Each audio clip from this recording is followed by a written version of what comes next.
Hello folks and welcome to Paddock Pass, the Belgian Grand Prix edition 2016. Look at it. Isn't she beautiful? Bathed in sunlight. Eau Rouge. The hill's not Eau Rouge. Eau Rouge is the bit at the bottom where the track passes over the river. Eau Rouge, red water. Shall we go for a walk, Dan? Red water, Eau Rouge. We're not expecting, actually, because it's very, very high clay content in the soil over there, so when it rains a lot, all the water running down the hill looks red, and that's, again, Eau Rouge. We're not expecting rain this weekend. As you can see, it is sweltering. Anybody who didn't manage to get away on holiday is getting a nice tan this weekend. Sorry about the noise. But this is a big fan favourite weekend. Loads of fans here. They are expecting the biggest crowd, they reckon, since 2002, and that is pretty much all down to the exploits of one driver, a driver born 50 kilometres from here, a driver who made his name at a go-kart track an hour north of Spa in the Dutch town, is it Dutch or Belgian? Town of Genk. That man, of course, is half Belgian, half Dutch. He races under a Dutch flag. He's already a Grand Prix winner, the youngest one in history, Max Verstappen. The organisers say they haven't sold as many tickets for the Belgian Grand Prix since 2002 as they have this year, and most of that's down to you. Do you feel any pressure coming to the Belgian Grand Prix, or is it something you look forward to as, I guess, a home race? Well, I wouldn't call it pressure. It's just a very positive vibe, to see that many Dutch fans coming here. I think that's just great. And of course, you're sort of half Belgian. Yeah, I'm mixed up. Yes, no, I mean, definitely this is my home race. I mean, it's only 50 minutes for me to get here, so yeah, definitely it feels like that. An amazing first half of the season for Red Bull Racing. You're now second in the Constructors' Championship above Ferrari. Can you maintain that performance through the second half of the year? Well, we definitely try to. I think so far, yeah, the car has been very competitive, and we're sure there are some updates coming, and yeah, hopefully we can continue that way. I'm very confident that we can, but we still have to get everything 100%, to be able to do that. Esteban Ocon's making his debut this weekend. I'm not expecting you to give him any words of advice, but you were, well, because you're competitors, you're rivals. But you were rivals before in Formula 3. What kind of a driver is Esteban? What kind of a driver can Formula 1 expect? He's a quick driver, so yeah, hopefully he will challenge his teammate. I think that's good, and hopefully they can fight for points. Somewhere in that rabble is Max Verstappen's teammate Daniel Ricciardo. Of course, Daniel robbed of two potential wins this year. The first one in Monaco, team messed up strategy, pit stops, and then in Barcelona when young Max turned up, and yeah, Daniel felt that one should have been one for him as well. Here's the thing. We're getting into this second half of the season. You may remember last time out, the last race in Germany before we went away on holiday, Red Bull overtook Ferrari, as the question to Max alluded to, in the Constructors' Championship. What do they do then? Do they take the fight to Mercedes? Do they concentrate on next year? Are they looking back at Ferrari? All those questions and more to Daniel Ricciardo, who spent much of the summer break in LA. It was amazing. It's great. I've been before, and yeah, I love it. I love that part of the world, and as far as a break goes, it's obviously pretty detached to Formula 1, so it was easy to switch off. Have you bought a lowrider? Not yet, but never say never. How much are you looking forward to getting back to racing second half of the season, having overtaken Ferrari obviously in the Constructors' Championship at the last race? A lot. I definitely enjoyed the break, but I'm more than ready to get back and race again. It doesn't feel like Hockenheim doesn't feel like that long ago, and yeah, I think getting into it tomorrow will feel pretty normal, and it's a good track to come back to. So we got good momentum now. We'll hopefully keep that going and see how we go. But I'm excited to be back. The momentum is with you guys at the moment. You're cutting the gap back to Mercedes. What's the objective now? Is it to catch the gap to Mercedes this year and hopefully nab yourself a win? Is it to concentrate on next year? How do you balance that? Hopefully both. Obviously we're looking already towards next year. I think everyone is. There's a lot of changes happening, so we got to get the work in early to make sure that we start the season strong. But at the same time, second as opposed to third in Constructors is obviously a big one. So we're still pushing this year. I definitely want to get a win before the season's out, and I think we will get another chance at some point. So yeah, that's hopefully we get the best of both worlds. And traditionally, in the August break, we don't get too much news. Most of the journalists who go away on holiday, they do all their interviews at the last race in Germany. They spend 2-3 days writing up all the stories, and then they leave them behind while they go on holiday so that they can be fed through in drips and drabs over the next 2.5 weeks to give the impression that the journalists are still working when they're not. They're away on holiday. But one news story that did crop up during the summer break that wasn't pre-written is to do with Manor F1 team. Rio Haryanto has run out of money, and as such, his seat has gone, handed instead to young Mercedes driver, Renault reserve driver Esteban Ocon. He is a Formula 3 champion, he is the GP3 champion, and is a desperately impressive, desperately quick young man. I'm very excited to see him make his debut in Formula 1 alongside Pascal Wehrlein at Manor, and at just 19 years of age. 19 years of age and about to make your Formula 1 debut. It seems so young to us, but how many years have you been racing for? For 15. So 15 years of experience in for sure in go-kart and everything, but no, it feels amazing to finally arrive here. I've been dreaming for that, so yeah, looking forward to start a Grand Prix and to do an FP2. It will change my mind. And your third Grand Prix car this year, but your first one that you will race. Yes, yeah, special feeling, different. It feels much different to take part of a Grand Prix. You are much more busy and you see it straight away on the first day. I have no time for me, but it's what I wanted, and I'm happy that it happens. You're an F3 champion, you're a GP3 champion, you're used to winning races, winning championships. Obviously, you're not going to be doing that in a Manor. How much have you had to change your mindset to the fact you won't be fighting for wins, or has the difficult time in DTM at the start of this year kind of helped with that? Yeah, for sure. Well, I'm a professional racing driver now, so you need to see things differently and to get different approach. I take this approach as a learning curve. I need to learn as much this year as possible, learning the new tracks, learning everything, how the system works, to be ready for the future if there is one. I'm looking forward to start. Your teammate obviously came straight from DTM to Formula 1. Do you think he'll be able to give you any advice, or given that you're both Mercedes junior drivers, both looking to impress your bosses, do you think it will be very much separate sides of the garage and figure things out for yourself? No, I don't think there is a rivalry really. We are... I come as a new driver in the season, which is not an easy task. I have a lot to learn, and I have a lot to learn from him. So I will look at what he does, a lot of his data for sure, to be ready for qualifying. And yeah, the qualifying is the important part. So all the practice will be there for me to learn. And obviously, you've only got half a season with the team. Do you see this as a rehearsal, a chance to prove how good you are, and with that, is there pressure on you, or do you just have to take it as enjoy every moment? There should be pressure on me, but I don't feel any. No, it's great. I think that way. I take it as it is at the moment, and I'm enjoying the moment first, and I think that's what you need to do. Enjoy the moment, work good with your team, do what they say, and that's the most important, to make them happy, and then I'm happy. We all know the story of Haas, of course, that amazing debut in Australia, points in the first couple of races. As we came towards that summer break, those started to go a little bit rocky, as of course it's going to for a brand new team. Every day cannot be Christmas for them.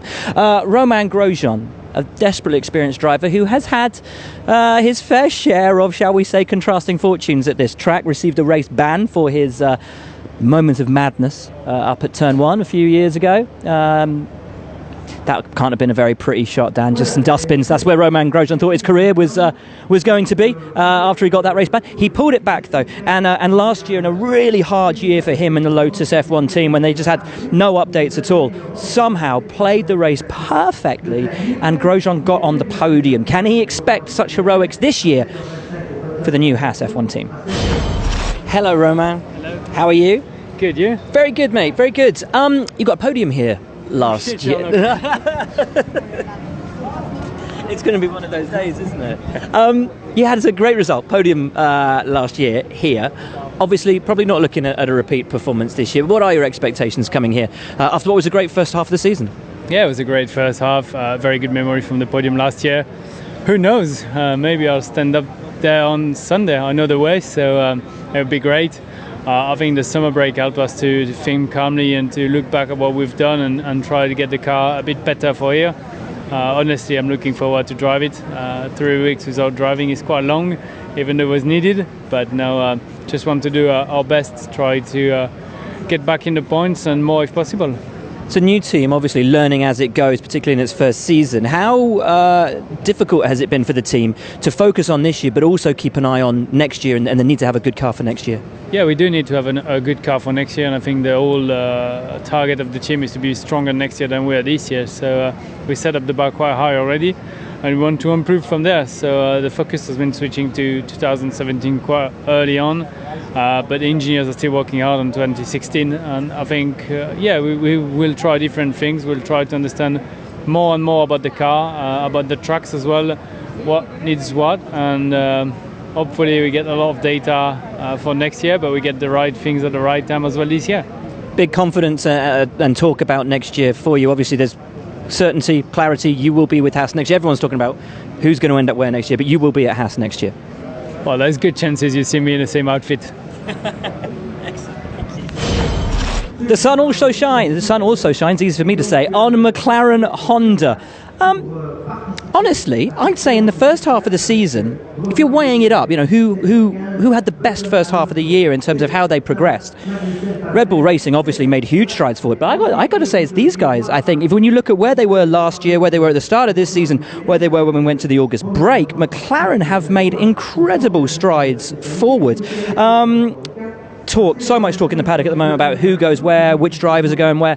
Big talk around Stoffel Van Dorn, but we expect Fernando Alonso to be back again next year, third year of 3 with his McLaren contract. How is he viewing the team's year so far? What's he expecting from this weekend, and who is he expecting to be racing with next season? Hello, Fernando. The team have made such an incredible improvement over the first half of the season. Can you possibly hope to maintain that move forward in the second half of the season?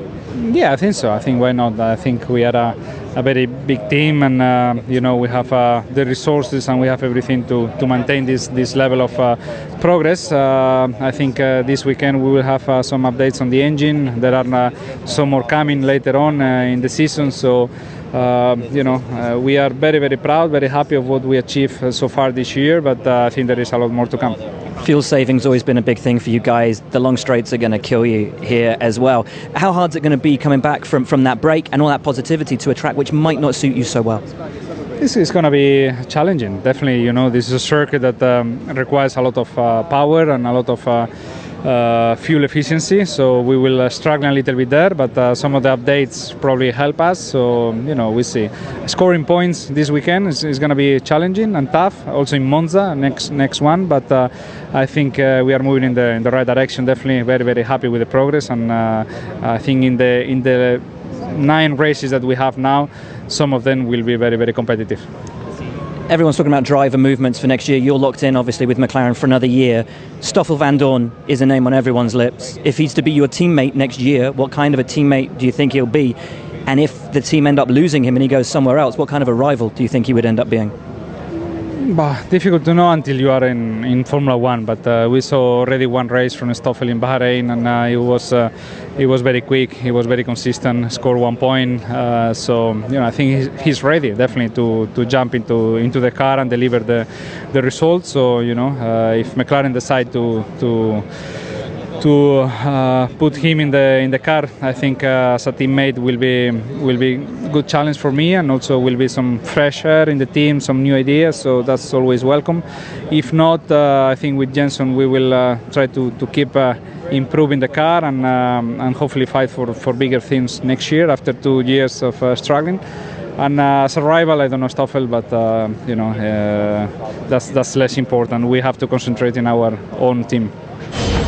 Now, incredibly, as we come into this second half of the season, what had looked like being a very stagnant driver market is suddenly in play. And incredibly, the man who holds the driver market in his hand is Sergio Perez. Last couple of races, interesting comments coming out of Sergio and Vijay Mallya at the team. Vijay Mallya saying Sergio is signed for next season. Sergio saying, well, it's not up to me, it's up to my sponsors, and I've got to meet them in the summer break so that they can tell me what they want to do. Now, we thought that was just, ticking a box and away we'd go. But according to Sergio, things are not as clear as we might have thought. Here is the Mexican on what is becoming a very convoluted potential driver market. Checo, before the August break, you said you had to go to Mexico, you had to speak to your sponsors, and they would decide where you're going to go next year. How was the meeting with the sponsors, and what did they decide? They decide nothing yet. So I hope in the next couple of months we can announce what's going, where I'm heading, or what I'm doing with my future. I'm not stressed anymore about it. I know that whatever happens, that will be the best for my future, and I will give my best. So right now I want to focus on Spa, enjoy the present, and try to close up the gap to Williams and beat Williams. It seemed like it was just a formality going to speak to them about funding for next year, and that you would be back at Force India as you have a contract here. The fact it's taking so long, does that suggest that you're leaning towards leaving the team now? I've always said that I'm very happy here in the team. I've had tremendous 3 years here, a lot of enjoyment, and I think it's a very key part of the decision. You know, that wherever you are, that you enjoy what you're doing, that you have fun, that you like the people, and here I enjoy it a lot. So we'll see what happens. Obviously, the decision is not fully on my side, but we'll see. So Perez, interestingly, can't say definitively that he will be back at Force India, which leads to the thinking, well, if he's not going to Force India, where's he going to go? Many people think that Sergio Perez will end up in yellow and black next season racing for Renault, possibly alongside Esteban Ocon. Now bear in mind, this is all, it's posturing at the moment because no one's really sure who's going where. Sergio, though, if he does leave Force India, as it's increasingly looking like he's going to, Renault, we think, is the most likely destination for him. Williams, a potential. Renault, the most likely. Now, we've touched also on McLaren. If Stoffel Van Dorn goes to McLaren, whither Jenson Button? Does he go to World Endurance Championship? He's suddenly started saying very good things about World Endurance Championship. Why? Don't know. Or might he end his career where he started his career, here at Williams? We don't think Felipe Massa will be back next year. There is a rumour, though, that there might be a Brazilian here. Felipe Nasr from Sauber has a little bit of money from the Brazilian banks. Brazil doesn't have that much money to throw around at the moment, but could Nasr and Button end up at Williams next year? That's another thought process. In which case, where does Valtteri Bottas go? I reckon if Bottas leaves Williams, and he told us earlier today that he doesn't want to leave Williams, everything's cool, but it's not 100% that he'll be back at Williams next year. I reckon Bottas would be a neat fit at Force India. You think about his personality, you think about the way he races. Personally, I think Bottas is a solid Force India type driver alongside a Nico Hülkenberg. Don't you? I reckon he'd fit in like a house on fire. He'd get on with Otmar, Andy, all those guys. I think Bottas would be a solid Force India driver. So that's kind of where everybody's thinking at the moment. Well, so I'm thinking anyway, where they could go. Esteban Gutierrez at Haas said that he has a 2017 seat confirmed for next year, but he won't confirm that that seat is at Haas. So if he's not going to stay at Haas, where does he go? If Checo Perez leaves Force India, could Gutierrez, with the Mexican money that Force India needs so badly, could he turn up there? You see how I said it's intriguing and quite... It all hinges on where Perez goes, and if he goes. If he does, it suddenly sparks a driver market which had looked stagnant and now looks very, very interesting. One team that does have its drivers sorted, though, for next year, Mercedes. Of course, Rosberg and Hamilton coming back for more of the same next season. Rosberg at one point held a ridiculous championship lead. Now, though, it's Lewis Hamilton who leads the World Championship standings by 19 points coming here to Spa, but those engine penalties are going to start hitting him. He confirmed earlier today he will take an engine penalty here for a sixth unit on one of the parts of the engine.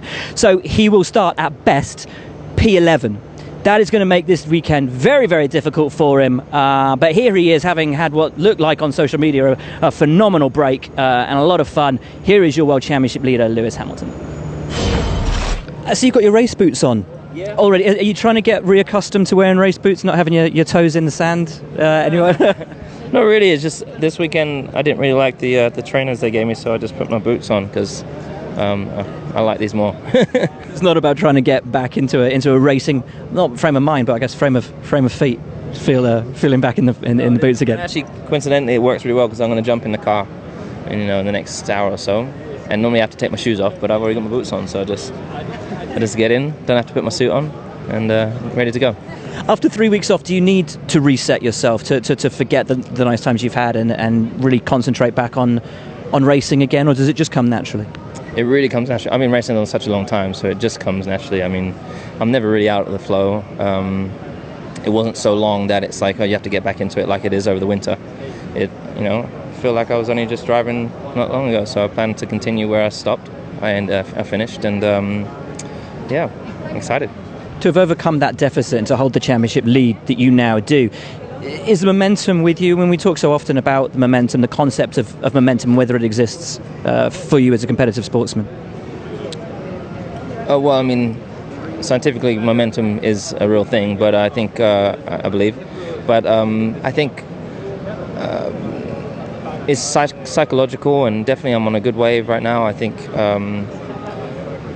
I still, and then during my break even, was thinking, how blessed and fortunate I was to not have had failures and been able to perform the way I did and come back from, 62 points deficit, switch it around. I mean, it's, I feel really happy with it, really proud of the guys that helped me do it, and it gives me all the confidence that I can go and I want to do that again.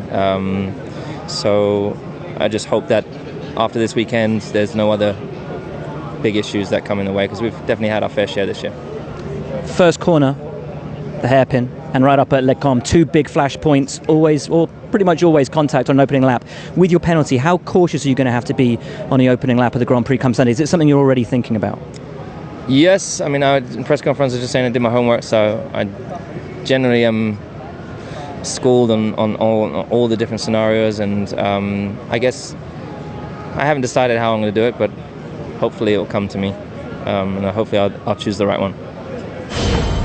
So that's your lot from Paddock Pass as Dan does his best JJ Abrams and gets loads of lens flare. Are you getting lots of lens flare? Nago, we could be in Star Trek. What was I going to say? Oh yeah, here's where you can see everything this weekend on NBCSN. We are looking forward to it. It's been lovely to have a break, but it's always lovely to come back.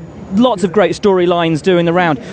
Can Lewis fight back from his engine penalty? Can Rosberg take advantage? Can Ferrari get back on terms with Red Bull Racing? What can McLaren do? And what about Esteban Ocon?